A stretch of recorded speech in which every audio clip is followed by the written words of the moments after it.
UCLA appears to survive 2 injury scares, but not Purdue in the Big Ten tournament. USC football once again drops a bomb in high school recruiting, and the Rams salivate over the potential of cornerbacks who actually know how to cornerback. Good morning. I'm James. And this is your daily dose of sports and snark for the greatest sports city in the world, Los Angeles. This is Faithful Angelenos Morning Report. So it is March 15th, 2026. Welcome back to the show while I am on the road for work. It's Sunday, the Lord's Day. If you believe as I do, take a moment. Thank Him for the blessings you have in life, like LA Sports. And if you like being in the know about LA, clickety-clack the like button. Clickety-clack the subscribe button. There's a notification bell. Hit that. It'll let you know when we drop an update. Sharing is caring. Let people know we exist. By all means, comment. Now, we have an expanded look at the scoreboard today, starting with what happened in the Big Ten tournament. Purdue 73, UCLA 66. The Bruins' run in the Big Ten tournament ends in the semifinals. Trent Perry scored 15, but Donovan Dent was pulled midway through the first half with what looked like a calf injury. Considering that Tyler Bilodeau went down with an injury Friday night, you could look at that development and think the Bruins are deader than Matthew Perry, Luke Perry, name a Perry other than Katie. But take a moment. Get a hold of yourself in the most appropriate manner possible. Then go get a paper bag and breathe, because the LA Times reported that both Dent and Bilodeau should be all systems go for the tournament. Dent simply didn't return yesterday because Mick Cronin, correctly in my view, figured, why should we risk anything? We know we're going to the NCAA tournament. This is just a rando tournament game before the big dance. Now, there's no official word yet on what Dent has. As for Bilodeau, imaging suggested that there was no serious structural damage to the right knee. And let's be real with ourselves here. That is bigger than whatever happens against Purdue. There is no drama anymore about whether the Bruins are going to make the tournament. That was a question about a month ago. Now, UCLA is a flawed team. The Bruins have trouble winning on the road. Big trouble. But they also have 4 victories over top 10 ranked teams. And they were a semifinalist in their own conference tourney. The question is not whether the Bruins make the tournament. The question for this program, not just this year, but every year, is how much of a threat is this team to get another natty? To be honest, when you know what you know about UCLA this year, they could either flame out in the first round or reach the Elite Eight. Either way would make complete sense. But with a run, Cronin could at least blot out all of that weird stuff about him that came out this year. And UCLA could be a destination for recruits to play again. If you're a Bruins fan, let me know what you think. Lakers 127, Denver 125 in overtime. Luka Doncic hits a game winner with less than a second to go. Austin Reeves scored 32 points. Sacacrapo 118, Clippers 109. Kawhi Leonard scored 31, which is okay, but Sacacrapo has a dude named Precious. You lost to a dude named Precious. New Jersey 6, Kings 4. Anze Kopitar becomes the all-time leader in points scored for the Kings. He scored 2 goals yesterday. Sporting Kansas City 2, Galaxy 1, Marco Royce with a goal. And LAFC shut out St. Loser 2-0. Matthew Chenier scores twice. As for today, Chicago's at Angel City FC at 4. All those amazing games on the docket for LA yesterday, and all we get today is the NWSL season opener. What a letdown. The Orange County Register published an article titled 4 Questions for Angel City FC Heading into the Season. Guys, you don't need 4 questions, you only need 1. Is this the year they finally stop sucking? And with that out of the way, let's get to the news.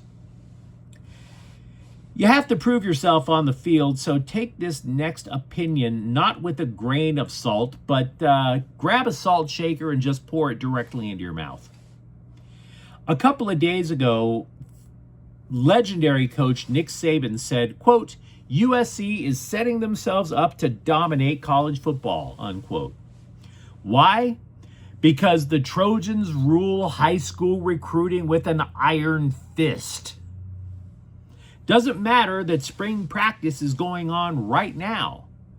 You just put Lincoln Riley at a podium wearing an olive green military jacket and aviators, issuing fatwas to the cowering masses. This is almost like a religious autocracy is what USC has, the way that they dominate high school recruiting. USC added arguably the best player in California, according to 24/7 Sports, to the recruiting class of 2027.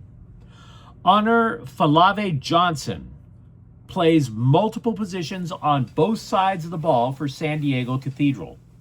Offensively, he scored 30 touchdowns so far in his career. You heard me, 30. The question then becomes, where does he play? An analyst said he, quote, could legitimately play 4 positions at the college level. He was recruited primarily as a running back and safety, but we've seen him play receiver and corner, and he's very capable at those 2 positions as well, unquote. Another analyst called Fide Johnson, quote, a day 1 starter. Now, I don't know about rankings yet. We do know last year the Bruins were numero uno in high school recruiting. Right now, the Trojans class in 2027 is 5. So if you're a Trojans fan, let me know what you think, of course, in the comments thread. We were talking about this all year last year, that the Rams banked on their pass rush, getting to the opposing quarterback before he could get the ball out. And the secondary, as a result, played a lot of shell zone defenses, a lot of dime coverage. The idea was to avoid getting beaten deep, avoid anything, avoid giving up the big play. And they were still overpowered. Now, all of that is going to change with Trent McDuffie and Jalen Watson coming from Kansas City. So, how exactly does it change? At this moment, we can't get too intricate. After all, there hasn't even been a practice with the guys yet. But we can tell you what the basics are.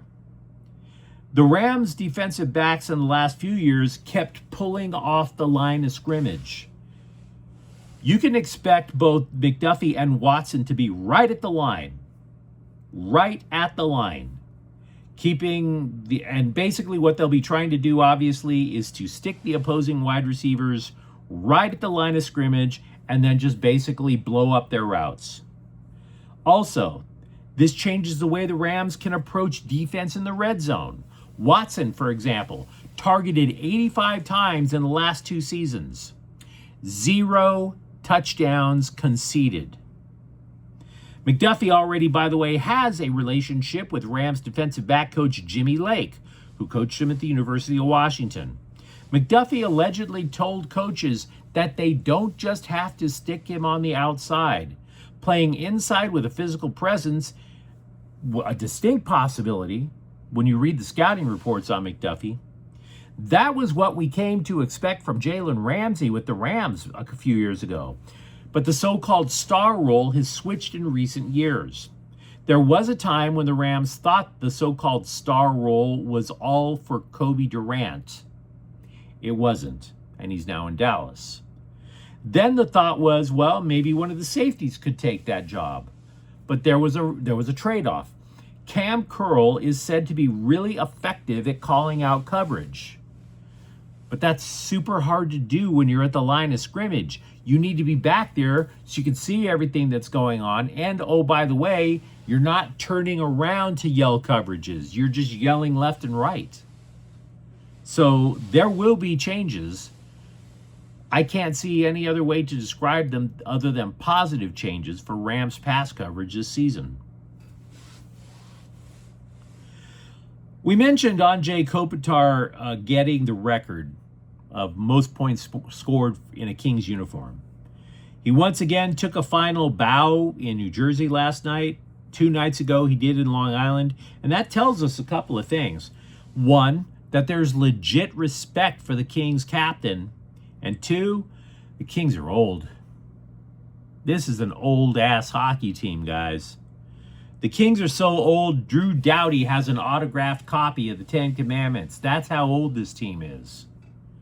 And Kings fans aren't stupid. They know it. They also know that Rob Blake peddled away all their prospects a couple of years ago and wonder if there's any hope at all for the future. Kopitar's retiring. We don't know how long Doughty's going to hang out. So according to The Athletic, are there any prospects? Real prospects? No. They rank the Kings minor league system as 27th in the NHL. That is down yet another slot from 2025. Now, according to the Scribe, who I have to tell you, this dude is really thorough.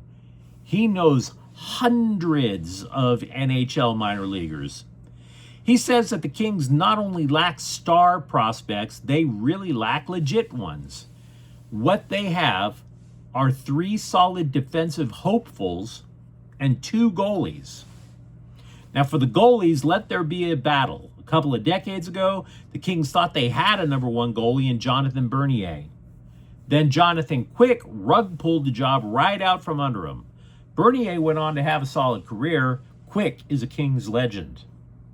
As for the here and now, the fight is between Carter George and Hampton Slakinski. Both are described with the same terms: calm, thoughtful, competitive. Flip a coin. Could go to either one of them. Meanwhile, as for the defense, Henry Bristowitz is seen as someone who should make the NHL, but is he a star? No. They don't look, the analysts do not see him as part of a top pairing.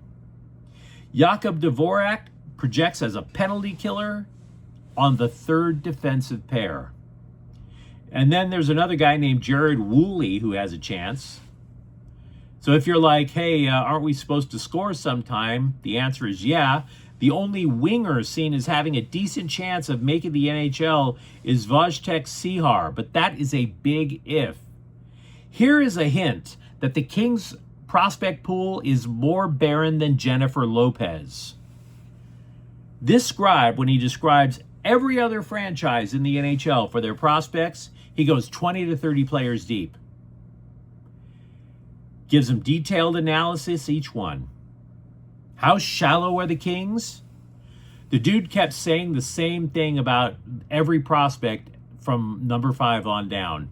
He's going to top out in Ontario. Maybe he'll be on the 4th line for the Reign. And then after 14 prospects, he realized he was writing the same thing for everyone, said to hell with it, and called it a wrap. If you're a Kings fan like me, it's time to face reality. This system ain't got diddly poo. Trey Lance is returning to the Chargers on a 1-year deal. How much money? Doesn't matter. Doesn't really. The Bolts had so much cap space that they could have taken it and paid the Dodgers luxury tax, and yet they still went cheap across the board. You could snap the ball to Lance, which is probably going to happen when you consider the distinct possibility that Justin Herbert is going to get his cranium cracked behind that offensive line. You snap the ball to Lance, and then Tyler Biadasz, the new center, is going to look to his left and go, holy crap, there's no guard there. Meanwhile, the Chargers also lost tight end Troy Conklin to Detroit. I don't think you care either, no. With Korea out of the World Baseball Classic, Dave Roberts expects Hyseong Kim to be back in the Dodgers lineup today. But you let me know what you think in the comments thread. Talk to me about UCLA basketball's chances in the NCAA tournament. For that matter, are you actually optimistic about USC football? And if you enjoyed the update, don't forget to subscribe to Faithful Angelenos. We're talking LA sports every single day. Thank you for watching. I'm James, and we'll be back tomorrow. Faithful Angelenos is a Kian Cortel Queso production. Take care.